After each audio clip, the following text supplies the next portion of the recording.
Tonight, the governor fired the proverbial shot across the bow of the legislature, forewarning them as well as voters what could happen if the budget is not fixed. We are in an unprecedented position. A stern message from the governor just days before the legislature gathers with the goal of fixing the budget nightmare. He called on state leaders to work together during the special session to increase revenues to stem the bleeding. He acknowledged that he had campaigned on a platform against tax hikes. The state's deficit is now more than twice as big as anyone ever anticipated. So clearly, when the facts surrounding the problem change so dramatically, so must the solutions. He also once again reinforced his proposal to institute cuts, $160 million from government spending. One potential victim, higher education. He said that even with higher taxes, higher ed would need to slash $42 million.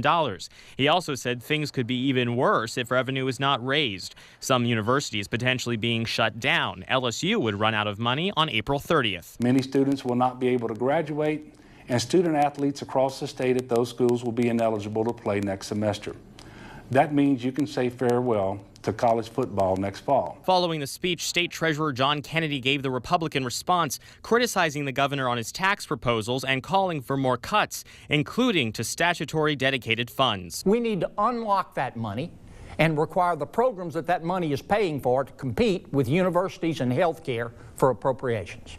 Basically what the governor is saying, he's telling Louisiana families and Louisiana businesses that they have to cut their budgets so that Louisiana state government doesn't have to cut its budget. Remember, for 8 years we've had a conservative governor with a conservative legislature. If stabilizing the budget were as easy as cutting spending and simply reducing state contracts, that would have been done already. But it hasn't. With the party lines now drawn, political analyst Jim Angster says it may be a struggle to find compromise. They're going to have to probably cut programs and raise taxes. So they're going to end up ticking off people on both sides of the aisle. We have a governor who's from one party and a legislature that's dominated by the other party, and they have differing philosophies, and somehow, some way, they've got to come together and make this work. Of course, once we've passed the 2016 fiscal crisis, we're not out of the woods yet. There's still next year to contend with.